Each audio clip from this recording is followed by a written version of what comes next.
Nah, baik Bapak Ibu dan Saudara sekalian, ada beberapa ayat firman Tuhan sebagai dasar pada malam hari ini yang saya akan sampaikan pada Bapak Ibu sekalian. Yang pertama adalah di dalam Kisah Para Rasul pasal yang ke-20, ayat yang ke-24. Nah, Paulus sedang menceritakan mengenai kehidupannya.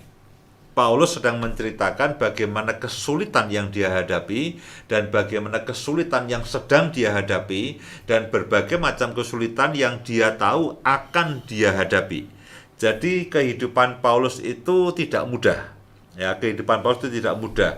Ya, dulu dia menganiaya jemaat. Sekarang ketika dia menjadi rasul untuk jemaat, dia dikejar-kejar orang. Dia akan dipenjarakan, dia bahkan akan dibunuh dan sebagainya. Nah, ayat-ayat sebelum maupun sesudahnya di dalam Kisah Para Rasul pasal yang ke-20 itu berbicara mengenai kesulitan-kesulitan yang dialami Paulus, yang sedang dialami, dan dia juga menceritakan akan apa yang akan dia alami. Jadi itu sedikit latar belakang sehingga kita akan tahu lalu ayat ini itu ketika disampaikan tujuannya untuk apa. Kisah Para Rasul pasal yang ke-20 ayat yang ke-24. Tetapi aku tidak menghiraukan nyawaku sedikit pun, asal saja aku dapat mencapai garis akhir dan menyelesaikan pelayanan yang ditugaskan oleh Tuhan Yesus kepadaku. Jadi bangunan kehidupan yang Paulus itu miliki adalah dia menyelesaikan pelayanan yang ditugaskan. Tanggung jawab pelayanan yang ditugaskan itu adalah bangunan yang Paulus itu harus susun dalam kehidupan rumah tangganya. Dia katakan aku harus mencapai garis akhir, artinya aku harus bisa menyelesaikan apa yang Tuhan tugaskan kepadaku, menyelesaikan pelayanan yang ditugaskan oleh Tuhan Yesus kepadaku. Jadi Paulus bicara mengenai ini loh, bangunan kehidupanku. Aku ini pelayanan, aku ini melayani sesuai dengan yang ditugaskan Yesus kepadaku. Nah, Bapak, Ibu, dan semua saudara, kita semua punya tanggung jawab. Kita semua punya tanggung jawab. Ya, saya sebagai hamba Tuhan, sebagai pendeta, saya punya tanggung jawab sepenuh waktu untuk saya menggembalakan jemaat, untuk saya berdoa, untuk saya belajar firman Tuhan, supaya apa? Saya bisa mengajar jemaat yang lainnya. Bapak Ibu sebagai kepala rumah tangga, sebagai orang tua, Bapak Ibu punya tanggung jawab, punya bangunan yang harus dibangun, yaitu rumah tanggamu. Kemudian Bapak Ibu sebagai seorang bisnismen, sebagai seorang karyawan, sebagai seorang profesional, dokter, insinyur, guru, atau apapun, saudara akan membangun bangunan itu dan sebagai bagian dari kehidupanmu.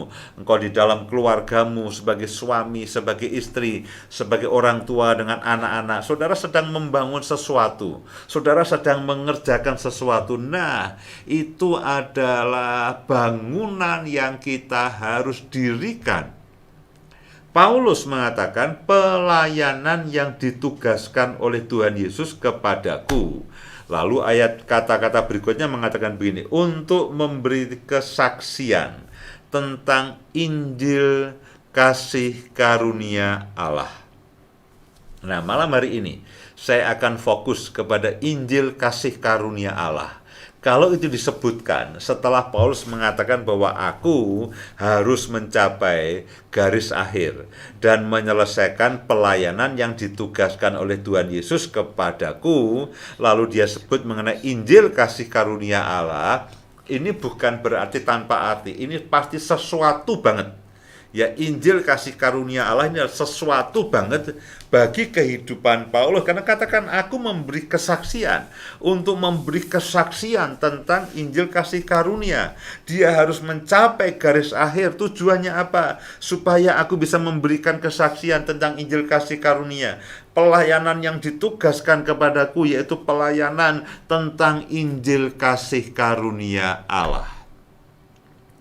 Injil itu ibaratnya adalah dasar daripada kehidupan akan Paulus. 2 minggu yang lalu kita sudah bicara mengenai mengalami mengalami kabar baik. Kalau tidak salah, mengalami kabar baik. Nah, kabar baik itu apa? Kabar baik itu Injil. Injil itu berisi apa? Injil itu adalah kasih Allah yang diwujudkan oleh Kristus. Diwujudkan oleh Kristus untuk menyelamatkan manusia. Karena itulah ketika Yesus datang ke muka bumi, dia membawa kabar baik. Dia datang untuk tidak untuk menghukum, tapi dia datang untuk menyelamatkan. Dia datang untuk bukan untuk menuntut manusia yang berdosa, tapi dia datang memberikan jalan keluar kepada orang-orang berdosa. Yaitu apa? Dengan pengampunan. Injil itu bicara mengenai pengampunan. Injil itu bicara mengenai penebusan.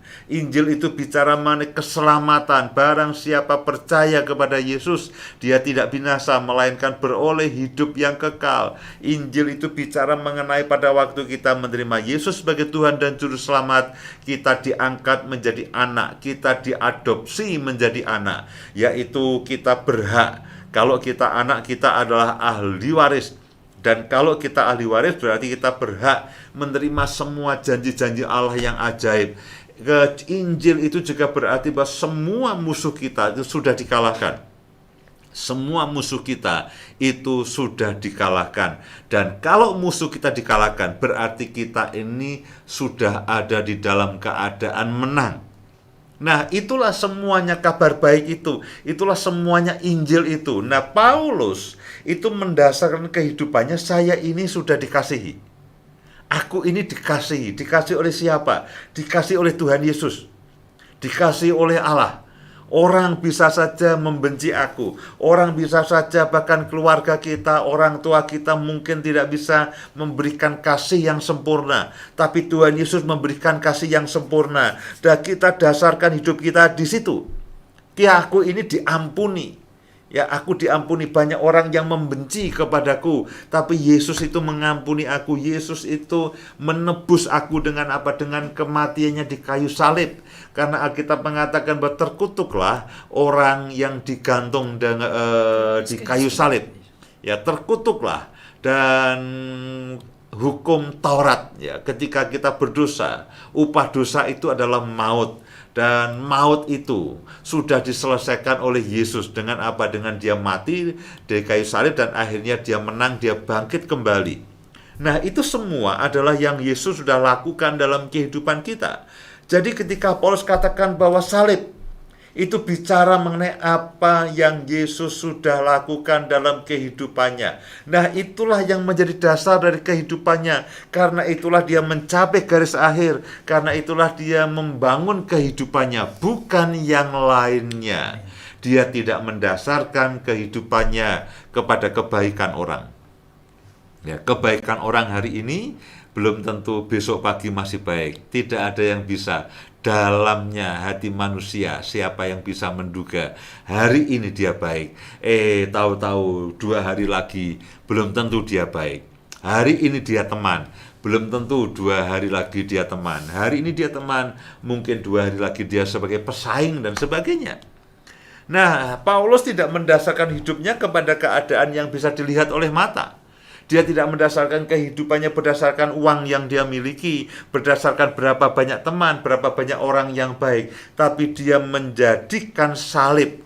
Karena itu, seperti yang saya sampaikan 2 minggu yang lalu, aku mempunyai keyakinan yang kokoh di dalam Kristus. Injil adalah kekuatan Allah yang menyelamatkan setiap manusia.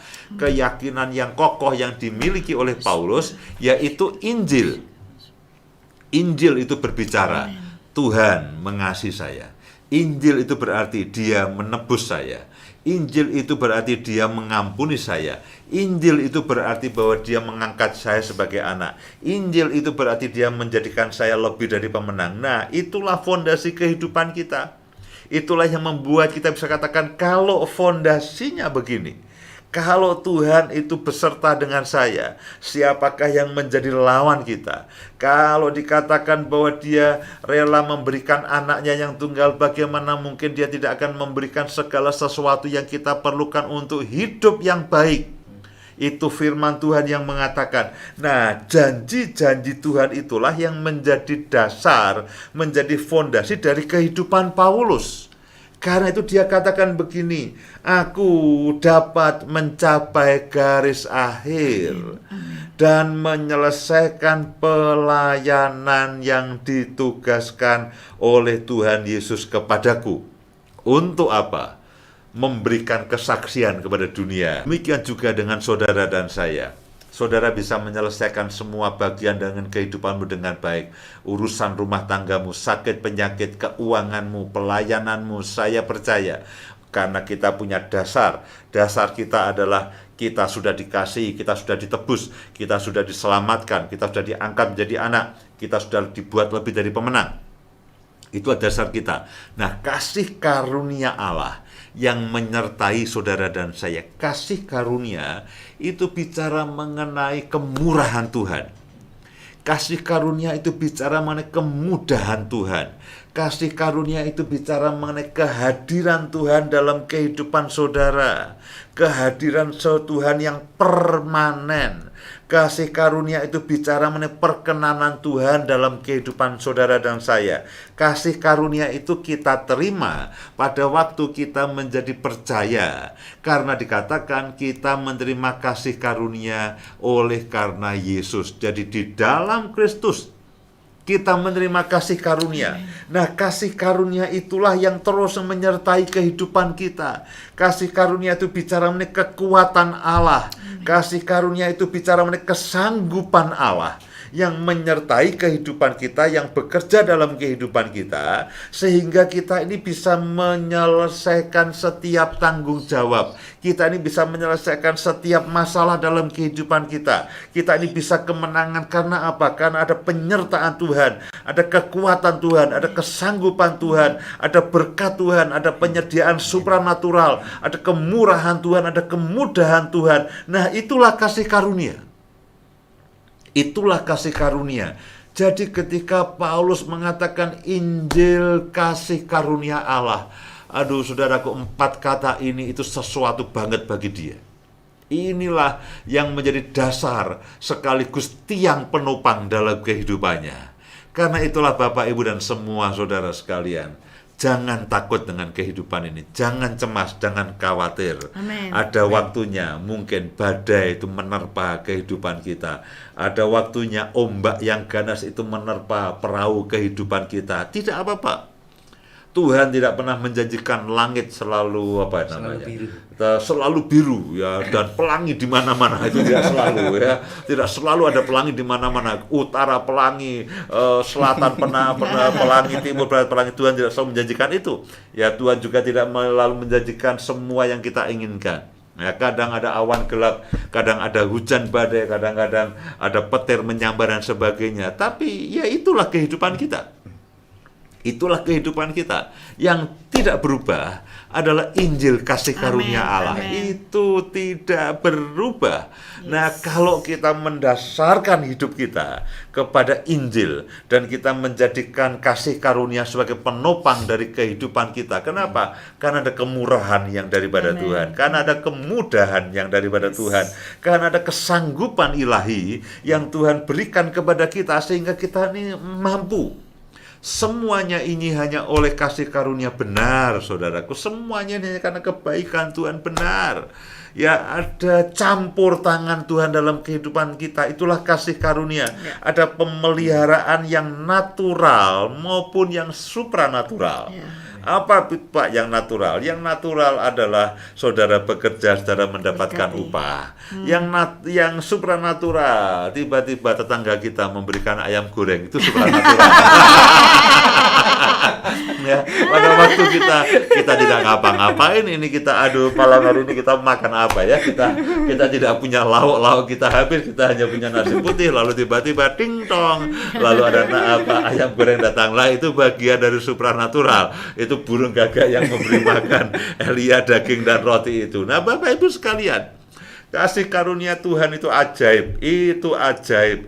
Alkitab mengatakan jangan lari dan jangan undur dari kasih karunia. Artinya begini, jangan mengandalkan yang lain. lari, ya, meninggalkan, menjauhkan diri dari kasih karunia Allah, itu artinya kita mengandalkan yang lain dan bukan mengandalkan Tuhan.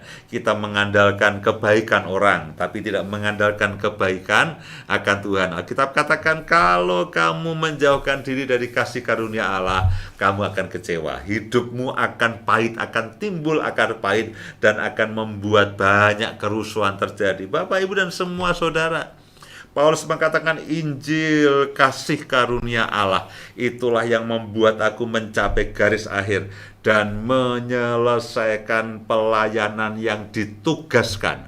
Kita semua punya tugas. Ya, kita yang di studio punya tugas, ya, Aga juga punya tugas, semuanya. Mas Anton juga punya tugas, saya dan Bu Indah punya tugas. Pak, yang lalu kita dengan kekuatan apa? Kita kita belajar, kita sekolah dan sebagainya, itu merupakan bagian, ya, yang menolong kita. Tapi lepas dari itu semuanya adalah kesanggupan yang daripada Tuhan, kemurahan, kemudahan, jalan keluar yang diberikan Tuhan kepada kita, berkat penyediaan supranaturalnya, kemampuan, kekuatan, kesanggupan yang daripada Tuhan. Itulah yang terus menyertai saya dan saudara.